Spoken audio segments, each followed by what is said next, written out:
Kerusakan itu kira-kira dimulai pada pertengahan 2003 itu 62% kepala daerah itu terlibat korupsi. 84% kepala daerah dibiayai oleh cukong.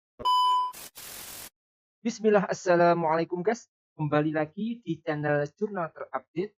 Nah, Mahfud MD terlihat bingung ketika ditanya tentang warisan penyakit yang dimiliki oleh Pak Jokowi. Dalam sebuah wawancara yang diselenggarakan di Jakarta ini dengan judul Warisan Penyakit Jokowi. Mahfud MD menyatakan bahwa ia kesulitan untuk menemukan di mana letak penyakit yang dimaksud. Namun, Mahfud MD memberikan penjelasan lebih lanjut, menyoroti soal pilkada yang banyak korupsinya di era Pak Jokowi. Jadi tak perlu berlama-lama, langsung saja kita saksikan video ini guys. Bismillah. Saya baca tor yang Anda buat ini ya Pak Jokowi banyak juga loh. Saya tadi ngeri juga. Banyak bagusnya apa banyak bagusnya? Banyak bagusnya juga. Banyak bagusnya. Ini kan judulnya tema warisan penyakit Jokowi. Aduh, di mana ya? Saya enggak tahu penyakitnya. Kan? Yang ini karena ini kan sudah ada Mahkamah Rakyat tuh merumuskan penyakitnya ada 9 gitu. Tapi di tor Anda ini bagus, Pak Jokowi itu berhasil bagus loh. Ini coba nih. Angka kemiskinan sekarang tinggal 2,9,2% sampai tahun 2018. Padahal ketika reformasi kita tahu Pak Harto jatuh tuh angka kemiskinan masih 18%, 18 ya kan? guys. Turun ke 9,2. Ya. Terakhir Pak SBY memerintah 2014 berhenti itu angka kemiskinan 11,9 kan. Di Pak Jokowi tinggal 9,2. Itu pun sesudah dihantam COVID. Kan bagus. Bagus. Gitu. Ya. Bagus. Indeks pembangunan manusia bagus. Ini kan di zaman Pak Jokowi nih. Kenaikan rata-rata sekolah bagus gitu. Semuanya bagus nih yang Anda tulis nih di Hutan Kayu nih. Menarik. Maksudnya apa nih Dwelling guys? time dari 6 dulu 7 hari waktu Pak Jokowi berpergian, sekarang tinggal 3 hari. Iya kan, itu bagus. Saya tambahkan kemarin pilkada coba dari sudut politik. Itu yang bikin ribut. Tapi pilkada seperti sekarang nih meskipun jelek banyak korupsinya tadi. Apa jeleknya tuh? Ini angka resmi nih. Pilkada model sekarang itu 62% kepala daerah itu terlibat korupsi.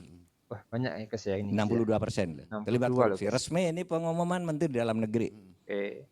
Lalu 84% kepala daerah dibiayai oleh cukong. Wah, ada cukongnya sehingga guys lalu ini, dia membuat kebijakan yang pro cukong. Gitu. Itu jeleknya. Tapi bagusnya coba sekarang ini. Tidak ada koalisi maupun oposisi permanen. Di Pilpres Anda boleh ada 3 kelompok. Kelompoknya Pak Prabowo, ada kelompoknya yang satu Anies, ada yang Ganjar gitu. Itu kok keras sekali. Tapi ketika sekarang tidak bisa menghindar bahwa Anda boleh bermusuhan di Jakarta tapi di Jawa Timur bersatu. Di Jawa Tengah bersatu.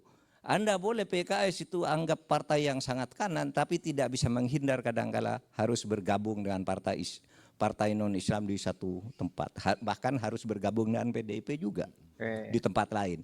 Nah itu bagus juga kan, integrasi kita tuh enak gitu. Nggak ada lagi kotak-kotak gitu. Ideologi kita terjaga dengan cara-cara seperti itu. Bahwa itu ada penyakit kolusinya. Itu ya sendiri. Jadi ya faktanya begitu menurut saya. Kalau kita bicara apakah Pak Jokowi benar jelek semua, enggak juga ya. Kalau saya merumuskan sama nih yang saya pikirkan ketika saya akan ke sini, ini ya sudah ditulis dengan bagus. Kerusakan itu kira-kira dimulai pada pertengahan 2003 ya, tanpa 2023. Sebelum itu kan baik-baik saja nih. Gitu. Semuanya mendukung, bahkan ya mungkin Anda semua barangkali banyak yang terlibat di sini. Setiap ada kekeliruan Pak Jokowi lalu dibela rame-rame kan. Itu tidak benar gitu dan seterusnya gitu. Kalau ada satu kelompok masyarakat ngoreksi itu salah gitu, dibela rame-rame. Pada awalnya ketika mulai muncul gejala nepotis perpanjangan masa jabatan 3 periode dan semula kan masih banyak nih yang bela-bela juga, iya kan? Masih ada. Masih ada, Masih. masih banyak waktu itu dianggap tidak benar, bukan membela nepotisme. Enggak Pak Jokowi enggak mungkin gitu. Iya. Baru kita lihat Mas Gun nangis di TV itu loh. Begini nih. Mas Gun nangis. Lu begini nih Pak Jokowi. Baru kita kaget semua. Baru mulai situ mulai balik-balik semua. Iya kan? Semua itu sampai tahun 2003 bulan September saya kira. Ya, kita semuanya percaya baik nih Pak Jokowi, ini hasilnya indeks persepsi ini. Yang selalu jelek kan indeks persepsi korupsi. Tapi orang enggak. Iya, orang selalu tidak percaya bahwa ini kesalahan di manajemen pemerintahan. Saya selalu bilang salahnya di situ, tapi orang tidak bisa. Itu Pak Jokowi Partai ini partai. Pak Jokowi udah benar nih katanya. Ya udah, orang bilang benar, saya juga bilang benar juga. Ya apalagi Gitu. jadi anak buahnya. Iya, apalagi jadi anak buah kan disiplin kan. Iya. Kalau saya bilang itu tidak benar, saya harus keluar dulu baru bilang tidak benar. Kak. Itu namanya sportif gitu. Kalau di dalam termasuk undang-undang Omnibus Law itu. Omnibus Law saya bela, kenapa? Saya ada di dalam dan Omnibus Law itu bukan soal salah atau benar, itu soal pilihan kebijakan aja. Kebijakan, guys. Cara menyusun aturan hukum kan gitu. Ya. Banyak yang tidak setuju, tapi seumpama pun ini dilakukan tidak salah, tidak ada pelanggaran apapun.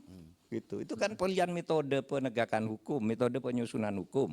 Omnibus Law itu bukan soal salah benar saya bilang. Oleh sebab itu saya yang ada di dalam, saya katakan ini benar, tidak ada salahnya kalau di sudut prosedur. Idenya bagus agar tidak bertele-tele gitu. Bahwa kemudian banyak yang tidak setuju karena benturan antara aturan dan yang lain. Nah itu tugas yang menyusun, saya kan tidak ikut menyusun. Nah kayak gitu sportivitas yang saya tunjukkan kepada negara. Gitu. Saya ikut, ya harus saya jelaskan. Kenapa alasannya ini sebagai kebijakan hukum. Tapi kalau pelanggaran hukum bukan kebijakan hukum, ya saya hantam aja siapa aja. Teman sendiri, Luar biasa. sesama kabinet, pejabat apa, ya saya hantam aja kan gitu. Nggak ada urusan kalau sudah Netral. Tapi kalau urusan pilihan kebijakan itu karena dia menang.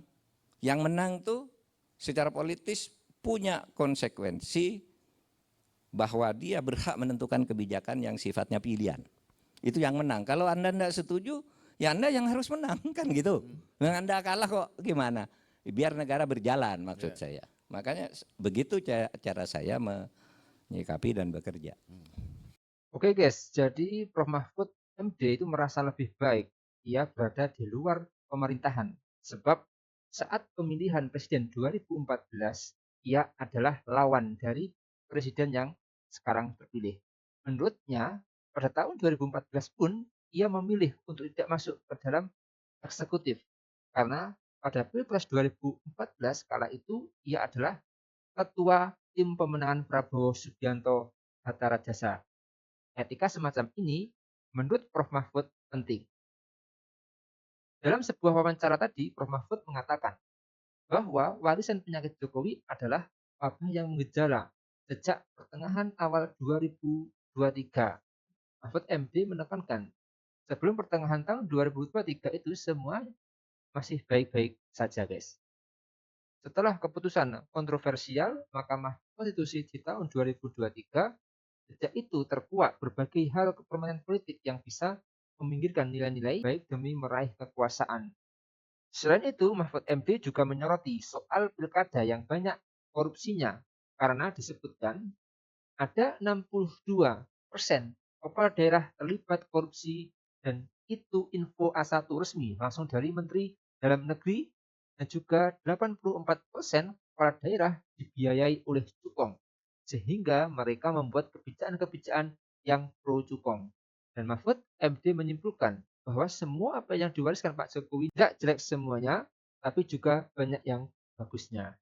Jadi mungkin itu guys yang bisa saya uraikan untuk video kali ini. Bagaimana menurut kalian soal video ini? Tulis komentarnya di bawah ini ya guys. Saya izin pamit dulu. Wassalamualaikum warahmatullahi wabarakatuh.